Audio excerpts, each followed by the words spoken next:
Hello guys, welcome back. I hope आप सभी अच्छे होंगे। तो आज बात करते हैं कि न्यूजीलैंड एक सेफ कंट्री है या नहीं है। क्योंकि जब भी कोई न्यू स्टूडेंट आता है तो उसके मन में सबसे पहला डाउट होता है कि जिस कंट्री में हम जा रहे हैं क्या वो एक सेफ़ है। पेरेंट्स के भी यही होता है कि जहाँ हम अपने बच्चों को भेज रहे हैं वो वहाँ सेफ़ रहेंगे या नहीं रहेंगे। तो आज हम बात करेंगे कि न्यूजीलैंड कितनी सेफ़ कंट्री है। तो वीडियो शुरू करते हैं। तो सबसे पहले बात करते हैं वर्ल्ड सेफ्टी इंडेक्स की। तो वर्ल्ड सेफ्टी इंडेक्स में न्यूजीलैंड सेकंड सेफेस्ट कंट्री है आफ्टर आइसलैंड। मतलब वर्ल्ड की सेकंड सेफेस्ट कंट्री है न्यूजीलैंड। तो यहाँ क्राइम रेट उतना ज़्यादा नहीं होता है जितना बाकी कंट्रीज़ में होता है। यहाँ भी मतलब छोटे मोटे क्राइम होते हैं, जैसे दुकान में चोरियाँ होती है, गाड़ियों की चोरियाँ होती है और थोड़ी बहुत फाइट्स वगैरह उतनी नहीं होती है। बहुत मतलब रेयर सुनने को मिलता है कि किसी ने किसी को मार दिया या किसी के साथ किसी की फाइट हुई, क्योंकि यहाँ एकदम ये चीज़ें अलाउड नहीं होती है। सबसे ज़्यादा मेन चोरियाँ होती है गाड़ियों की। और यहाँ गाड़ियाँ ऐसे नहीं चुराते कि गाड़ी चुरा के वो बेचेंगे, बल्कि यहाँ गाड़ी इसलिए चुराते हैं, वो गाड़ी चुराएंगे और उसके बाद उसमें घूमेंगे और फिर उसको कहीं भी छोड़ देंगे। तो मतलब चोरी वो इस टाइप की नहीं होगी कि वो तुम्हारी गाड़ी चुराएंगे फिर उसके पार्ट्स वगैरह बेच देंगे। जैसे इंडिया में तो अगर गाड़ी चोरी हो गई तो आपको आपकी गाड़ी नहीं मिलती, क्योंकि वो उसके पार्ट्स वगैरह सब अलग करके सारे को बेच देते हैं। तो वहाँ गाड़ी मिलना बहुत ज़्यादा मुश्किल होता है। पर यहाँ गाड़ी मोस्टली इसलिए चुराते हैं ताकि वो उसके साथ मज़े कर सके। तो अभी मैं बताता हूँ कि मेरे साथ क्या हुआ था। तो ये नवंबर की बात है, 17-18 नवंबर को मेरी गाड़ी थी मेरे घर के बाहर पे पार्क। और रात के अराउंड 11 बजे मेरे को मेरे फ़ोन पे मैसेज आता है कि मेरे बैंक वगैरह से वो हो रहा है, ट्रांजेक्शन्स हो रही है, क्योंकि मेरा वॉलेट वगैरह मेरी गाड़ी में रहता था।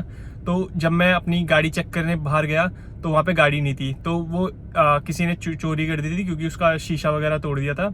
जो साइड विंडो होती है, वो जो छोटा सा ग्लास होता है, वहाँ से उन्होंने वो ग्लास तोड़ा, फिर अपना हाथ अंदर डाल के उसका लॉक खोला और बाद में वो इग्निशन से वो वायर वगैरह पता नहीं क्या छेड़छाड़ करते हैं उससे स्टार्ट कर दी। तो उसके बाद मेरे को मेरी गाड़ी 3 दिन बाद पुलिस ने ढूंढ ली थी, क्योंकि मैंने फिर वो पुलिस रिपोर्ट कराई, फिर अपना इंश्योरेंस वगैरह का कराया। तो गाड़ी मिल गई थी, बट गाड़ी की ऐसी कंडीशन थी कि वो चलाने लायक नहीं थी। क्योंकि वो क्या करते हैं, उन्होंने उस गाड़ी से ड्रिफ्ट मारी, तो ड्रिफ्ट में पूरा साइड पैनल कहीं ठोक रखा था। और ये जो गाड़ी का रूफ होता है उसमें बहुत सारी चीजें लिख रखी थी, मतलब मार्कर से लिख रखा था। और उसके बाद जब पुलिस ने रिकवर करी तो उन्होंने वो उस टाइम वो जिन्होंने चोरी करी थी वो चला रहे थे उस गाड़ी को, तो पुलिस को भी वो स्पाइक्स डालने पड़े रोड पे। तो उसकी वजह से उसके सारे चारों के चारों टायर खत्म हो गए थे। तो जब इंश्योरेंस कंपनी ने उसको देखा तो उन्होंने बोला कि हम इसको, मतलब उन्होंने अपना टाइम दिया, जब उन्होंने अपना कोट वगैरह बनाया कि कितना खर्चा होगा, तो उन्होंने बोला कि इस गाड़ी पे बहुत ज़्यादा खर्चा लग रहा है। तो मतलब जितनी गाड़ी की कॉस्ट थी, जो मेरी गाड़ी की कॉस्ट थी अराउंड $13,500, तो उन्होंने बोला कि इसकी कॉस्ट से ज़्यादा हमें इसका वो आ रहा है, रिपेयर करने की कॉस्ट आ रही है। तो रिपेयरिंग की कॉस्ट आ रही थी $14,000। तो उन्होंने मेरी गाड़ी राइट ऑफ कर दी और मुझे मेरी गाड़ी की वैल्यू का जो पैसा बनता था वो दे दिया। तो मतलब यहाँ यही होता है, चोरी हो गई तो मतलब ऐसा कुछ कर नहीं सकते हो, आपकी गाड़ी नहीं मिलेगी। मेरी गाड़ी 2-3 दिन में मिल गई थी।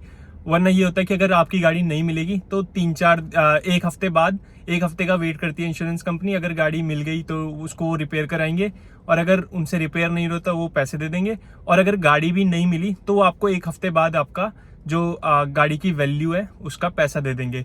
तो ऐसा कुछ पैनिक होने वाली यहाँ बात नहीं होती है। बाकी यहाँ वैसा कुछ नहीं हो, फाइट वगैरह बहुत रेयर है कि कोई किसी से लड़ेगा। और रेसिस्ट वगैरह भी उतने नहीं है। और मैंने सुना है रेसिज्म ज़्यादातर ऑकलैंड साइड होता है, क्योंकि वहाँ थोड़ा क्राउडेड है। बाकी साउथ आइलैंड में काफ़ी ज़्यादा आइसोलेट है ये चीज़ें। यहाँ क्राइम बहुत कम है। जितनी भी ज़्यादा गैंग्स वगैरह हैं, गैंग्स भी हैं यहाँ, बट ऐसा उनको गैंग्स ऐसे नहीं कि किसी को भी परेशान कर रही है, उनको किसी से मतलब नहीं होता, वो अपने में रहते हैं। बट वो सबसे ज़्यादा है नॉर्थ आइलैंड में। साउथ में ये चीज़ें अभी तक नहीं है। यहाँ काफ़ी ज़्यादा पीस है। अगर आपको न्यूजीलैंड में कोई डाउट है कि ये सेफ़ होगी या नहीं होगी, तो न्यूजीलैंड बहुत ज़्यादा सेफ़ है। यहाँ ऐसी कोई भी दिक्कत नहीं होती है। यहाँ के जो बच्चे हैं वो सबसे ज़्यादा बिगड़े हुए हैं, तो उनसे दूर रहना। उनसे कभी भी कुछ भी बात मत करना। जो छोटे छोटे 14-15 साल के बच्चे होते हैं उनसे कुछ भी बात मत करना। अगर वो कुछ बोल रहे तो इग्नोर करके जाओ। वैसे वो बोलते नहीं है, पर कभी कभी होते हैं कुछ पागल, तो वो करते हैं। और जिन्होंने मेरी गाड़ी चुराई थी वो भी एक 12 साल का बच्चा था, एक 14 साल का था और एक 15 साल का था। तो जब पुलिस ने भी उनको पकड़ा तो पुलिस ने भी उनको जेल में नहीं डाला, इनको जेल नहीं होती क्योंकि अंडर एज है, तो यहाँ ये इस बात का फ़ायदा उठाते हैं। तो इनसे दूर रहना, उनके खिलाफ कोई भी केस वगैरह नहीं होगा, बस वो कोर्ट में जाएंगे, उनको छोड़ देंगे, यही होता है उनका। तो यहाँ का ही रूल यही है। तो इससे अच्छा है कि उनसे दूर ही रहना, जो छोटे बच्चे हैं इनके मुंह मत लगना। और जितने भी क्राइम होते हैं, दुकान की चोरियाँ वगैरह, ये सारे मेनली यही करते हैं जो अंडर 18 होते हैं, यही बहुत वो होता है। और शॉपलिफ्टिंग, दुकान से सामान चुराना, मेनली ये यही करता है। बाकी ये मतलब उतनी बड़ी चीज़ें नहीं है, पर अगर कुछ भी चोरी वगैरह कोई, जैसे आप बहुत सारी वो होती है, डेयरी वगैरह होती है यहाँ पे, नॉर्मल शॉप्स को जैसे इंडिया में छोटी छोटी किराने की दुकान होती है, वैसी यहाँ पे उनको डेयरी बोलते हैं। तो डेयरी में सबसे ज़्यादा चोरियाँ होती हैं। पर अगर आपका इंश्योरेंस है, क्योंकि वैसे भी मेनली हर बिजनेस का इंश्योरेंस होता है, गाड़ी का इंश्योरेंस होता है, तो अगर आपने इंश्योरेंस करा रखा है तो आपको कोई भी दिक्कत नहीं है।